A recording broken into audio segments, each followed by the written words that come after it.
Imagina esto. Te dicen que el dinero nació para facilitar el comercio, pero en realidad nació para controlar a las personas, no para ayudarte a comprar pan, no para hacer la vida más sencilla, sino para algo mucho más frío y mucho más efectivo: organizar el poder. Bienvenidos a El Cronista Financiero, donde la historia, el dinero y el poder convergen. Durante años, la mayoría de la gente ha escuchado la misma historia infantil sobre el origen del dinero. Una narrativa limpia, ordenada, casi reconfortante. Un agricultor tenía trigo, pero necesitaba zapatos. Un zapatero tenía zapatos, pero quería carne. El trueque era torpe, ineficiente. Y entonces, como por arte de magia, apareció el dinero y todo mejoró. Una historia lógica, fácil de digerir y profundamente engañosa, porque el dinero no surgió para resolver el problema del trueque. Surgió para resolver un problema mucho más complejo: cómo ejercer control sobre grandes poblaciones. Antes del dinero, las sociedades humanas no funcionaban como mercados permanentes. No eran una red de intercambios constantes entre individuos calculando cada transacción. Funcionaban sobre algo mucho más antiguo y, curiosamente, más sofisticado: la confianza social. En comunidades pequeñas no hacía falta negociar cada intercambio. No había precios en cada interacción. Había memoria, había reputación, había obligación. Tú dabas porque pertenecías, recibías porque eras conocido. La historia de la deuda no empezaba en un contrato, empezaba en la relación. Nadie llevaba un libro contable formal, pero todos recordaban quién debía qué. El valor no era abstracto, era social, y este sistema funcionaba sorprendentemente bien, hasta que dejó de hacerlo. Porque el problema no es la confianza, el problema es la escala. Cuando las aldeas crecieron y se convirtieron en ciudades, cuando el comercio dejó de ser entre vecinos y empezó a cruzar territorios, todo cambió. Aparecieron desconocidos, personas sin historia compartida, sin reputación, sin obligación mutua. Y con ellos apareció una grieta en el sistema. La confianza no escala, la memoria falla, la obligación se diluye y la violencia empieza a ser una alternativa. Ahora imagina que eres un gobernante en ese mundo. ¿Cómo alimentas a un ejército que no te conoce? ¿Cómo cobras impuestos a personas que no volverás a ver? ¿Cómo extraes valor de territorios que están a días o semanas de distancia? El trueque no sirve para eso. Ahí es donde entra el dinero, no como comodidad, sino como infraestructura de control. Para que el valor pudiera moverse a través del espacio, necesitaba un cuerpo, algo que no se echara a perder, que pudiera dividirse, transportarse y contarse sin necesidad de conversación. El grano se pudría, el ganado se escapaba, la tierra no se movía, el trabajo desaparecía en el momento en que se realizaba. El metal, en cambio, resolvía todo: cobre, bronce, plata. No fueron elegidos por ser bonitos, sino por ser obedientes. No se descomponían, podían fundirse, dividirse, estandarizarse. Eran lo suficientemente escasos como para tener valor, pero lo bastante abundantes como para circular. El metal no solo almacenó valor, hizo que el valor fuera transportable. Pero aquí viene el punto clave que casi nunca te cuentan en la economía explicada tradicional. No fueron los comerciantes quienes convirtieron el metal en dinero, fueron los estados.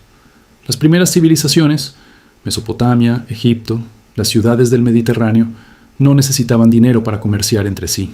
Necesitaban dinero para algo más importante: mandar. Un ejército no lucha por promesas, un soldado no marcha por buena voluntad. Necesita pago. Y ese pago debe ser reconocible, medible y, sobre todo, obligatorio. Cuando los estados empezaron a exigir impuestos en metal, ocurrió algo radical. Personas que antes vivían fuera del mercado fueron forzadas a entrar en él. Ya no bastaba con producir para sobrevivir. Ahora había que producir para pagar. La subsistencia se convirtió en obligación. El campesino ya no trabajaba solo para comer. Trabajaba para conseguir metal. Y para conseguir metal tenía que vender su producción, su tiempo o su trabajo. Los mercados no nacieron de forma natural, fueron empujados por el poder. El dinero no liberó a las personas del control, hizo ese control infinitamente más eficiente. Y aquí es donde la historia del dinero se vuelve incómoda.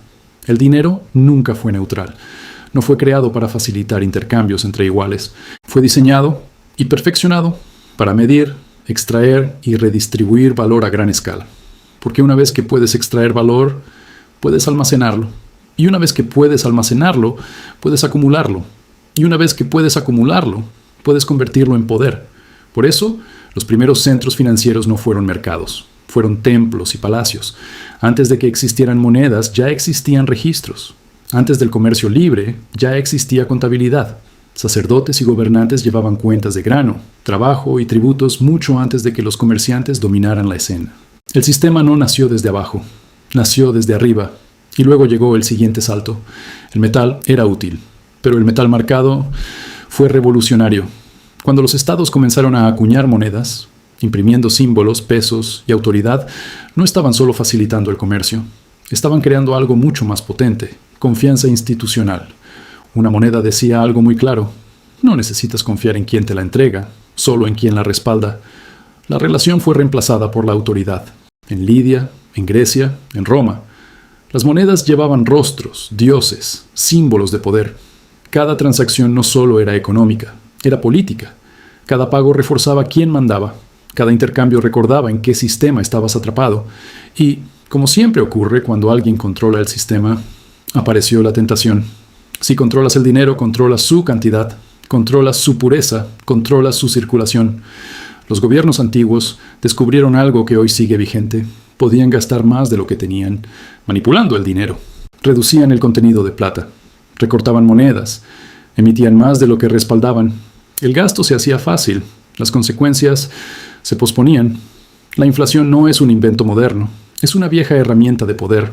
Los precios empezaban a subir, la confianza se erosionaba, los soldados exigían más pago, pero el sistema no colapsaba inmediatamente, se adaptaba, se estiraba.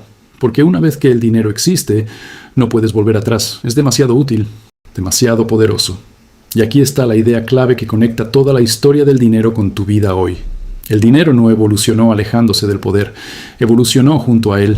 Las monedas de bronce desaparecieron, pero la lógica sigue intacta. Seguimos usando unidades estandarizadas, seguimos dependiendo de autoridades que definen el valor. Seguimos aceptando abstracciones en lugar de confianza directa, y seguimos viviendo en sistemas diseñados para mover valor hacia arriba, hacia afuera y a lo largo del tiempo. Cambian los materiales, no cambian los incentivos. Cuando el valor pudo almacenarse, el poder dejó de ser inmediato. Ya no hacía falta extraer todo de golpe. Se podía acumular, se podía planificar. Los estados se volvieron pacientes, y la paciencia es poder. Por eso los sistemas monetarios sobreviven a los gobiernos. Imperios caen, fronteras cambian, pero la estructura del dinero permanece, adaptándose, absorbiendo nuevos símbolos, nuevas caras. Antes eran dioses, luego emperadores, hoy bancos centrales. El mensaje sigue siendo el mismo. El valor fluye a través de la autoridad. Con el tiempo, el dinero dejó de ser solo una herramienta militar o fiscal. Se convirtió en el núcleo del sistema financiero explicado moderno. Permitió la acumulación de riqueza entre generaciones, permitió registrar y exigir deuda, permitió transferir obligaciones y, lo más importante, permitió que la desigualdad sobreviviera al tiempo. Aquí es donde el dinero deja de ser una herramienta y se convierte en un entorno. Para cuando el Imperio Romano alcanzó su apogeo, el dinero estaba en todas partes. Las redes comerciales cruzaban continentes, las monedas cambiaban de manos constantemente, pero nadie veía lo que había detrás. Nadie veía quién había sido obligado a producir ese metal, quién había sido grabado, quién había perdido cuando el sistema era manipulado. La abstracción hizo su trabajo. El sistema parecía natural, inevitable, y cuando surgían problemas, casi nadie cuestionaba la estructura. Se buscaban soluciones dentro del sistema. Los gobernantes no devaluaban por ignorancia, lo hacían porque estaban atrapados. Las guerras eran caras, las burocracias exigían recursos. Subir impuestos generaba rebeliones, así que hacían lo que siguen haciendo hoy los sistemas financieros: trasladar el problema al futuro. Un poco menos de plata, un poco más de emisión, inflación lenta, confianza erosionándose. Cuando la gente lo notaba, los responsables ya no estaban. ¿Te suena? Hoy ya no escuchas monedas tintinear en el bolsillo, pero el ADN sigue siendo el mismo. Las monedas fueron sustituidas por dígitos, la plata por balances, los emperadores por instituciones, pero la lógica del capitalismo explicado moderno no ha cambiado. Hoy no hablamos de devaluación, hablamos de liquidez, no hablamos de recortar monedas, hablamos de expansión monetaria, pero el mecanismo es idéntico: gestionar escasez, redistribuir valor y sostener estructuras de poder. Y aquí viene una verdad incómoda que pocas veces se dice en voz alta: el dinero no fue diseñado para ser justo, fue diseñado para ser escalable. La equidad siempre ha sido secundaria. Se negocia, se disputa, se ajusta políticamente. Pero el sistema, en su núcleo, favorece a quien controla la emisión, las reglas y la ejecución. No es conspiración, es historia. Entender esto cambia por completo tu mentalidad financiera. La inflación explicada deja de ser un fenómeno misterioso.